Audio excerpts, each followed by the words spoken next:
सबसे इंपॉर्टेंट चीज, बोर्ड का रिजल्ट आ गया है और आपको ऐसा लगता है कि मेरा 75% से कम है, तो सबसे पहला क्वेश्चन आता है बच्चों के मन में कि मेरा 75% से कम है तो क्या मैं जेईई मेन का एग्जाम दे ही नहीं सकता? नहीं, आप जेईई मेन का एग्जाम दे सकते हैं। ये 75% और 20% का क्राइटेरिया ये नहीं बताता कि आप एग्जाम ही नहीं दे सकते ना, आप एग्जाम दे सकते हैं चाहे आपका कितना भी परसेंट हो। बस फर्क क्या है कि आप आईआईटी, एनआईटी, ट्रिपल आईआईटी इनमें एडमिशन नहीं पा सकते। बात समझो, एग्जाम दे सकते हैं। अब वो कह रहे इनमें जा नहीं सकते तो एग्जाम क्यों देना? बहुत सारे कॉलेजेस हैं, इनके अलावा कम से कम बहुत, मतलब गिनती नहीं है इतने कॉलेज हैं जितने भी आपके नोएडा में जेएसएस नोएडा ये सब है ना। हाँ, सीयूईटी, क्या सीयूईटी क्या ये भी होता है? क्या इसमें भी कोई क्राइटेरिया नहीं है? आप जो है यूनिवर्सिटीज में आप ग्रेजुएशन कर सकते हैं, ऐसा नहीं है कि 75% नहीं है तो हम बिल्कुल ही बेकार हो गए ना भाई। अरे आईआईटी, एनआईटी, ट्रिपल आईटी इनके लिए है, बाकी 75% का क्राइटेरिया और किसी कॉलेज में नहीं है। बहुत सारे कॉलेज हैं जहां आप जाके अच्छे से पढ़ सकते हैं। तो बहुत लोगों को एक गलतफहमी हो जाती है कि मेरा 75% से कम है तो मैं एग्जाम ही नहीं दे पाऊंगा। ना भाई, आप अच्छे से एग्जाम दे सकते हो और अच्छे अच्छे कॉलेज में जा सकते हो। तो देखो भाई, ऐसा है कि जिनका 75 से ऊपर आया है उनको बहुत बहुत कांग्रेचुलेशन, आपने अपने जीवन का एक लक्ष्य तो पा लिया कि भाई चलो सेफ हो गए। अब बात आती है कि 75 से कम आया तो क्या करें? अच्छा, इसमें भी बहुत है कि अगर आपका 75 से कम आया है इसका मतलब यह है कि आपने लापरवाही तो की है, इसमें तो कोई डाउट नहीं है, क्योंकि बोर्ड में 75% कम लाना इससे यह इंडिकेट होता है कि आपने लापरवाही की है। अपन शॉर्ट में उसे पापी भी कह सकते हैं ना, लेकिन पापी साधु भी होता है। अगर आप देखो क्या होता है, जो बीत गया उसे भूलना है, क्योंकि उसको लेके अगर आप बैठे रहोगे ना, 75 नहीं आया, 75 नहीं आया, क्या करूं, कुछ नहीं, मैं बेकार हूं, मैं गधा हूं, नहीं, ये ठीक है, एक ठीक है यार, नहीं पढ़े तो नहीं आया, लेकिन क्या हम पढ़ के ला सकते हैं? बिल्कुल ला सकते हैं। तो देखो, कुछ लोग कहेंगे कि 20% का क्राइटेरिया फुलफिल हो सकता है। सीबीएसई में 20% लगभग 78-80% जाता है, इसका मतलब 75 मिनिमम है। तो 20% वाले क्राइटेरिया में सीबीएसई बोर्ड नहीं आता है, क्योंकि मतलब ही नहीं है, क्योंकि आपको मिनिमम 75 है तो 75 तो चाहिए। अगर आपका 73 से 74% के बीच में या 75 से थोड़ा मोड़ा कम है, अगर इतना परसेंट आया है, 73 से ज्यादा, 75 से कम, ठीक है, बात समझ में रही, तो आपको क्या करना है? रीचेकिंग का फॉर्म भरना है। क्या भरना है? रीचेकिंग का फॉर्म। और अगर ये वीडियो जो अभी जाएगा, अगर ये, तो इसमें क्या है कि अगर सीबीएसई के मास्टर साहब भी ये वीडियो देखें तो उनसे आप सबकी तरफ से, पूरे मोशन परिवार की तरफ से रिक्वेस्ट है कि अगर रीचेकिंग की कॉपी आपके पास आए तो बच्चों का ध्यान रखिएगा। आपके बढ़ाए हुए 2 नंबर 3 नंबर से बच्चों का फ्यूचर बन सकता है। तो आपको मास्टर साहब को 2-3 नंबर बढ़ाने में कोई दिक्कत नहीं। अरे 1.5 था तो 2 कर दो, 1 था तो 1.5 कर दो, क्या ही फर्क पड़ना है ना। तो उससे लेकिन बच्चों का फ्यूचर बन जाएगा यार, क्योंकि बच्चे परेशान है, 2-4 नंबर बढ़ सकते हैं, इसमें बड़ी बात नहीं है। तो 73 से 75 के बीच में आप तो रीचेकिंग का फॉर्म भरिए, फटाफट रीचेकिंग होगी और मेरी समझ में वो फुलफिल हो जाएगा। अब आता है कि अगर हमारा 70% से भी कम है, लेस देन 70% है, तो अब आपके पास ऑप्शन बचता है इंप्रूवमेंट का। अब इंप्रूवमेंट कैसे होता है? देखिए, होता क्या है कि इंप्रूवमेंट के 2 तरीके होते हैं कि आप एक सब्जेक्ट का इंप्रूव करना चाहते हो, 2 सब्जेक्ट का करना चाहते हो, या फिर सारे सब्जेक्ट का करना चाहते हो। तो अगर आप 1-2 सब्जेक्ट का करना चाहते हो और सीबीएसई बोर्ड से ही करना चाहते हो तो वो क्या होता है, उसका इंप्रूवमेंट होता है जुलाई अगस्त में। एग्जाम का होगा आपका जुलाई अगस्त में एग्जाम हो जाएगा। आप अगर फुलफिल हो गया, फिनिश। क्लियर है भाई, ये समझ में आ गया। लेकिन अगर आप चाहते हो अब मैं पूरा रिपीट करना है, मान लो किसी का 40% ही आया, अब 40% आया तो इसमें तो इंप्रूवमेंट क्या ही करेगा, तो इसमें अपने को क्या करना पड़ेगा? पूरा रिपीट करोगे तो इसको आपका एग्जाम होगा बोर्ड के एग्जाम के साथ कंप्लीट। अगर आप देना चाहते हो सीबीएसई बोर्ड से तो आपका एग्जाम कब होगा? मार्च में। पूरा रिपीट नहीं होता, अभी इंप्रूवमेंट होता है, ठीक है। जिनके सप्लीमेंट्री आ गई हैं, वो भी कर सकते हैं, सप्लीमेंट्री आती है ना भाई, कंपार्टमेंट आ गया मतलब फेल हो गए, वो भी एक आध सब्जेक्ट का इंप्रूवमेंट देके बना सकते हैं, ठीक है। दूसरी बात यह कि क्या हम सीबीएसई बोर्ड से ही करेंगे? नहीं, आपके पास दो ऑप्शन है, एक तो सीबीएसई बोर्ड है और दूसरा ऑप्शन क्या है? एनआईओएस। और एनआईओएस जो national institute of open school है, ये ओपन स्कूल का मतलब होता है इसकी मान्यता आईआईटी में है, आईआईटी वाले इसको, जेईई मेन वाले इसको मानते हैं, तो आप एनआईओएस से भी एग्जाम दे सकते हैं। अच्छा, इसमें भी ऑप्शन है कि अगर आप एनआईओएस से एग्जाम देना चाहते हैं और लगता है क्या मैं एनआईओएस से पूरा रिपीट करूं या मैं किसी एक पर्टिकुलर सब्जेक्ट का एग्जाम दूं, तो अगर आप मान लीजिए आपके फिजिक्स या केमिस्ट्री या मैथ्स में किसी में नंबर कम है, तो आप एक सब्जेक्ट दो सब्जेक्ट का भी इंप्रूवमेंट दे सकते हैं। और जो आपका इंप्रूवमेंट दोगे, और वो क्या करते हैं एनआईओएस वाले, ये दूसरे बोर्ड से आपके बाकी सब्जेक्ट के नंबर उठा के मार्कशीट तैयार कर देंगे। मतलब एनआईओएस से आप, जैसे मान लो आपने केमिस्ट्री का पेपर आपका खराब था, केमिस्ट्री का आपने इंप्रूवमेंट दिया, तो केमिस्ट्री के मार्क्स तो एनआईओएस वाला लेगा, बाकी आपके 4 सब्जेक्ट के नंबर आपके बोर्ड के लेके मार्कशीट बनाएगा। लेकिन आपको हमेशा 2 मार्कशीट साथ में रखनी पड़ेंगी, एक आपकी पुरानी और एक नई। क्या बात समझ में आई? अगर एनआईओएस का आप पूरा रिपीट करना चाहते हो तो पूरा रिपीट कर सकते हो, उसका एग्जाम फिर वही कंप्लीट रिपीट करना है तो कब होगा? मार्च में। अब एनआईओएस और सीबीएसई में हम ये सोचें कि यार हमारे लिए बेटर कौन है? हमारा टारगेट आईआईटी है कि बोर्ड है? हमारा बोर्ड तो टारगेट नहीं है ना। और विश्वास मानिए, अगर आपका आईआईटी में हो जाता है, आपके जीवन में कोई नहीं पूछेगा कि आपने कौन से बोर्ड से 12वीं करी थी और बोर्ड में कितना परसेंट था, कोई नहीं पूछता। हमें पता ही नहीं है मेरी मार्कशीट कहां पड़ी होंगी, जरूरत ही नहीं पड़ी, कभी जरूरत नहीं पड़ती। एक बार आईआईटी में हो गया, आप सेटल हो गए, नौकरी लग गई, कोई नहीं पूछता, काम खत्म। इसलिए बोर्ड को क्लियर करना अपना टारगेट है। अच्छा, आप सीबीएसई से अगर रिपीट करते हो तो क्या सीबीएसई में फिर हमारे को 75% का क्राइटेरिया फुलफिल करना पड़ेगा? 75% लाना पड़ेगा। अच्छा, एनआईओएस में क्या है कि एनआईओएस में 75 नहीं 20 परसेंटाइल चलता है। क्यों? क्योंकि 20 परसेंटाइल 67% होता है। यानी एनआईओएस का एग्जाम देते हो तो 75 नहीं 67 68 भी ले आओगे तो अपना 20 परसेंटाइल के क्राइटेरिया में आ जाएंगे। अब ये हुआ कि सीबीएसई में 78 79 होता है, एनआईओएस में इतना कम क्यों होता है? Number of student. अरे एनआईओएस में नंबर ऑफ स्टूडेंट क्या है? कम है तो 20% में तो कम ही रहेंगे ना यार। और सीबीएसई में बहुत सारा स्टूडेंट है तो उसका 20% अपने आप ज्यादा हो जाएगा। तो अगर किसी को लगता है कि मेरे को इंप्रूव करना है सारा, तो एनआईओएस बेस्ट है क्योंकि उसमें मार्क्स लाना आसान है भाई। 67%। अच्छा, ये भी समझ में आ रहा है कि एनआईओएस वाला चली इन्हीं सब चीजों के लिए रहा है, तो कोशिश करेंगे कि मैक्सिमम लोग, सोच के देखो, अगर उन्हें पता है कि एनआईओएस बोर्ड चल ही इसीलिए रहा है कि जो बच्चे इंप्रूव नहीं कर पाते हो, अभी मान लो एनआईओएस में भी नहीं आए लोगों के, तो लोग भरेंगे ही नहीं। तो इसलिए बोर्ड वालों की जिम्मेदारी रहती है कि बढ़ा के खत्म करो। क्या भाई? तो इसलिए मतलब प्रोबेबिलिटी, अगर आप प्रोबेबिलिटी वाइज जाओगे तो इसमें आपको इंप्रूव करने की प्रोबेबिलिटी ज्यादा है, ठीक है। तो एनआईओएस का इंप्रूवमेंट के लिए आपको कहीं अपने स्कूल जाने की जरूरत, कि आपने मान लो यूपी बिहार में पढ़ रहे थे, इंप्रूवमेंट के लिए आप वहां जाओगे, वहां फॉर्म भरोगे? नहीं, इंप्रूवमेंट का फॉर्म ऑनलाइन आता है, उस ऑनलाइन फॉर्म को भरेंगे और एग्जाम भी आपका इंप्रूवमेंट का यही हो जाएगा, यही हो जाता है, उसका ज्यादा टेंशन नहीं है, ठीक है। तो आपका ऑनलाइन फॉर्म, जब भी फॉर्म का डेट आएगा हम लोग आपको बता देंगे कि भाई ये ऑनलाइन का अपना इंप्रूवमेंट का डेट आ गया, आप फॉर्म भर दीजिए, एग्जामिनेशन सेंटर आएंगे, कौन कौन से कहाँ सेंटर जाना चाहते हो भर दीजिएगा, एग्जाम हो जाएगा।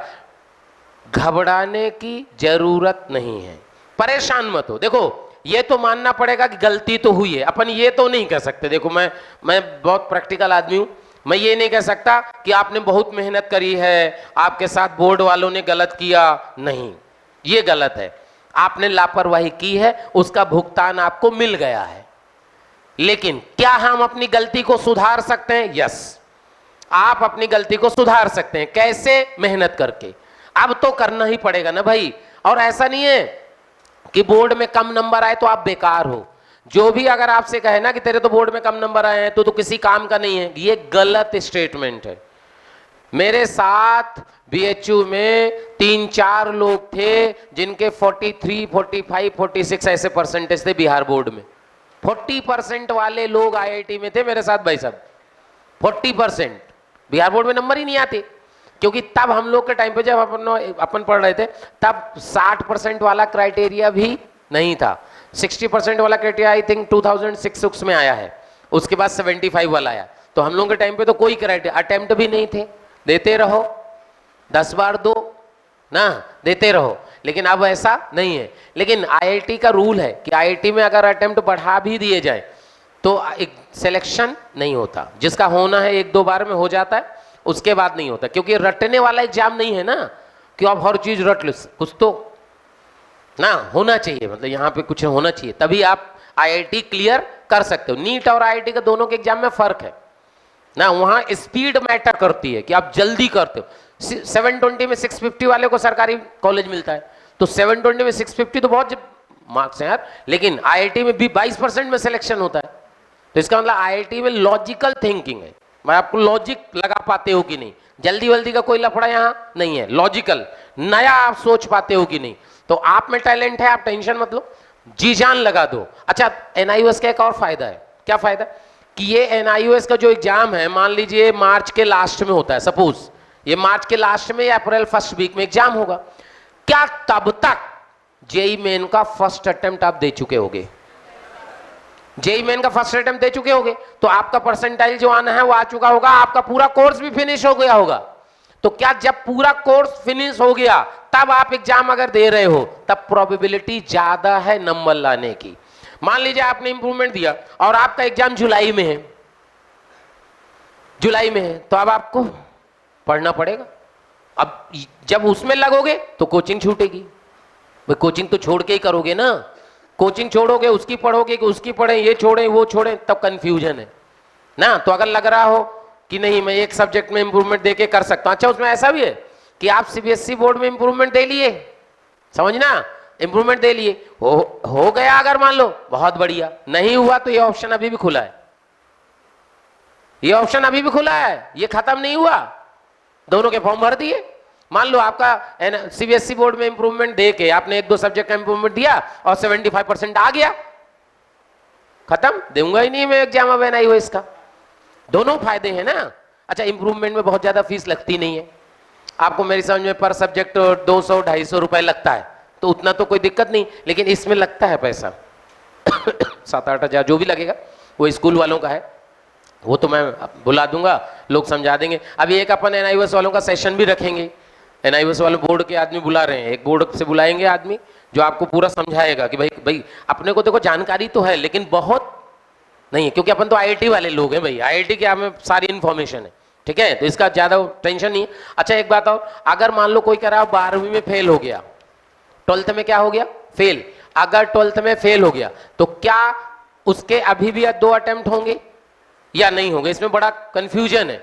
तो क्या था कि अभी पिछले जो ब्रोशर था आईआईटी का, उसमें एलिजिबिलिटी जो क्राइटेरिया था वैसा लिखा था कि qualifying year and after qualifying year, ये एलिजिबिलिटी क्राइटेरिया छप के आता था, qualifying year and then after qualifying year. इसका मतलब होता है जिस साल आपने 12वीं पास करी और उसके अगले साल, ये 2 अटेम्प्ट है। अभी मैंने कल ब्रोशर पढ़ा, उसमें क्या लिखा है, ध्यान सुनिएगा क्या लिखा है, नया ब्रोशर में नई स्टेटमेंट लिखी है, क्या, 12th appearing and then after. मतलब क्या हुआ, चाहे फेल हो चाहे पास हो, अगर आप 12th अपीयर हो गए हो तो एक तो काउंट हो गया, ध्यान रखना, 12th appearing and after that. तो इसका मतलब हुआ कि 12th अपीयरिंग आपका 1 साल हो गया, फेल हो गए तुम जानो, इसका मतलब एक ही अटेम्प्ट बचेगा अब आपके पास, अगर आप 12th में फेल हो गए तो लास्ट अटेम्प्ट है। तो इसलिए वो कंफ्यूजन नहीं होना चाहिए कि 12th में फेल हो गया तो क्या, पहले मेरे को भी लगता था कि मेरे को तो वही आता है यार कि ब्रोशर में वही लिखा था, तो इसका मतलब फेल हो गए तो 2 अटेम्प्ट मिलेंगे, लेकिन ये गलत है। तो अगर आप 12th में फेल हो गए हो तो एक ही अटेम्प्ट में, हाँ आपने 12th दिया ही नहीं है, अगर आपने 12th दिया ही नहीं है तो अभी आपके कितने अटेम्प्ट बचे हैं, 2, यानी 11 2 साल पढ़ सकते हैं, लेकिन आपको नहीं, आप तो ड्रॉपर में क्या मतलब है, इसका मतलब समझ में आ रहा है, क्योंकि क्लियर 10th से कोई उन्हें लेना देना, क्योंकि अगर ऐसा होता तो ब्रोशर में मेंशन होता, सीधे आप ब्रोशर देख सकते हो, या जेई एडवांस की साइट पे जाके FAQs हैं, फ्रिक्वेंटली आज क्वेश्चन होते हैं ना, तो क्वेश्चन लिखे उनके आंसर लिखें। आप करीब 63 64 क्वेश्चन है उसमें, कल मैंने सारे बैठ के पढ़े कि भाई इसमें क्या क्या है, सारे आंसर देखे कि भाई क्या क्या लिखा है, तब पिक्चर क्लियर हुई कि भाई ये कहना चाह रहे हैं। ठीक है, तो आप भी पढ़ सकते हो, जिनका मतलब कंफ्यूजन सा हो ना कि कितने अटेम्प्ट हैं, कब देना है, क्या करना है, वो आप सारे FAQs पढ़ोगे तो आपको सारा क्लियर हो जाएगा। क्या भाई सारे बातें क्लियर हैं? अब किसी को कोई डाउट हो तो बोलो, किसी को डाउट हो? हाँ अच्छा, ये देखो देखो 75%, अगर मान लो आपके पास 6 सब्जेक्ट है, सपोज आपके पास कितने सब्जेक्ट हैं? 6। अगर 6 सब्जेक्ट हैं तो 6 सब्जेक्ट में कौन कौन से सब्जेक्ट अपन कंसीडर, क्योंकि टॉप 5 ऐसा पढ़ते हैं ना, टॉप 5 उसका रूल होता है PCM, ये है कंपलसरी। ये क्या है? कंपलसरी, इनको आप छोड़ नहीं सकते। इसके बाद एक आपको लेना है लैंग्वेज, एक लैंग्वेज। लैंग्वेज कौन सी होगी? हिंदी या इंग्लिश? हिंदी या इंग्लिश, एक लैंग्वेज हो गई। एक लैंग्वेज के बाद एक सब्जेक्ट और बचा, जो आपका अच्छा हो उसे जोड़ लो, जिसमें ज्यादा नंबर आए हो। समझ में आ गया? और किसी इंडिविजुअल सब्जेक्ट में 75 से कम हो, ज्यादा हो, कोई फर्क। मान लो फिजिक्स में आपके 40 ही हैं, आपको लगा मेरे तो 75 ही नहीं, किसी पर्टिकुलर सब्जेक्ट में कम ज्यादा से कोई लेना देना नहीं है। पांचों सब्जेक्ट का जो एवरेज है वो क्या होना चाहिए? कितना होना चाहिए? 75। समझ में आ गया? मतलब 5 सब्जेक्ट में होने चाहिए, एग्रीगेट आपके मार्क्स 75% होने चाहिए। पर्टिकुलर सब्जेक्ट से हमें कोई लेना देना नहीं है। क्या भाई बातें क्लियर हैं? कहां बोलो बेटा, जल्दी बोलो। दे सकते हैं बिल्कुल। किसने बोला? किसमें लिखा हुआ है? अब अगर उन्होंने ऐसा, क्योंकि कल फ्रिक्वेंटली आज क्वेश्चन में लिखा है उसमें FAQs में कि आप एक से ज्यादा सब्जेक्ट का दे सकते हैं, लेकिन अगर आपका बोर्ड ही अलाउ नहीं कर रहा तो भाई जो बोर्ड अलाउ करेगा फिर वही दे सकते हो। अगर CBSE के सर्कुलर में लिखा है, मान लो कि आप इंप्रूवमेंट में एक ही सब्जेक्ट का दे सकते हो, पिछले साल तक ऐसा नहीं था ना, अगर ऐसा लिखा है तो आप एक ही सब्जेक्ट का दे सकते हो, तो उसके लिए अपने ऑप्शन क्या है? बेस्ट ऑप्शन है, झंझट ही नहीं।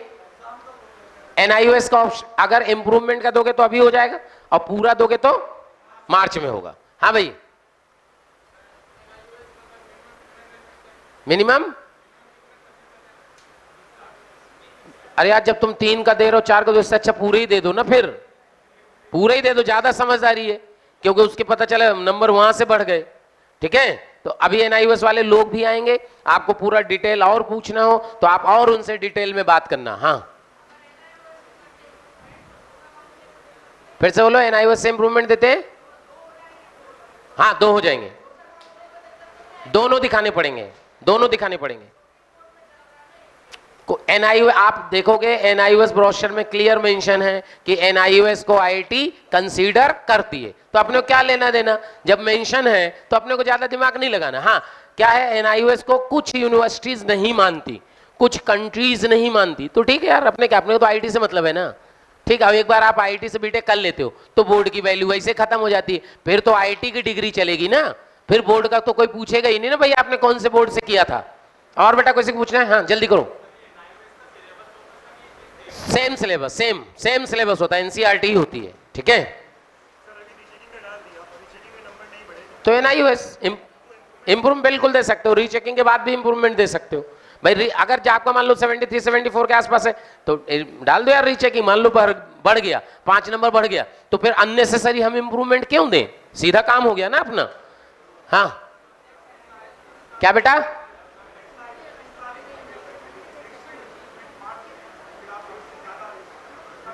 नहीं, एक्चुअली में क्या है कि जो देखो बैठो, क्या है, अगर आपको जैसे मान लो कोई और बोर्ड के हो लोग, मान लो यूपी बोर्ड, बिहार बोर्ड, ये इनके बारे में थोड़ा बात कर लेता हूं। अगर मान लो आप 2 क्राइटेरिया होते हैं, 20 परसेंटाइल और 75, तो अगर आपको 20 परसेंटाइल में आना है, समझना, तो 20 परसेंटाइल में अगर आना है तो हर बोर्ड का क्या है, अलग अलग 20 परसेंटाइल है। तो आप अगर इंप्रूवमेंट देते हो, ध्यान सुनिएगा ध्यान से, अगर इंप्रूवमेंट देते हो, ठीक है, और सोचते हो 20 परसेंटाइल में आ जाऊं, ठीक है, तो वो आपका अगले साल काउंट होगा भाई, अगले साल आप एग्जाम दे सकते हो। लेकिन अगर 75% आ गया तो अपने को कोई झंझट ही नहीं।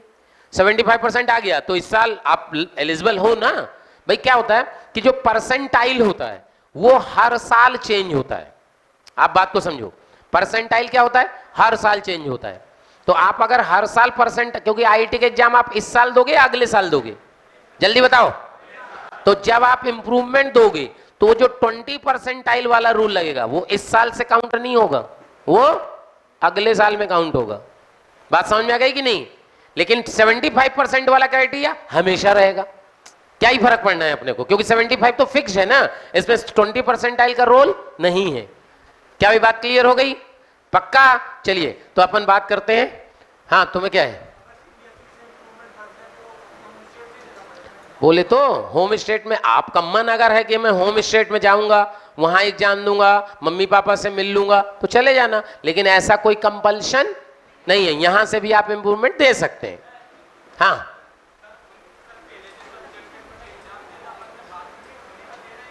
फिर से बोलो। नहीं नहीं नहीं नहीं नहीं नहीं, ऐसा नहीं होता।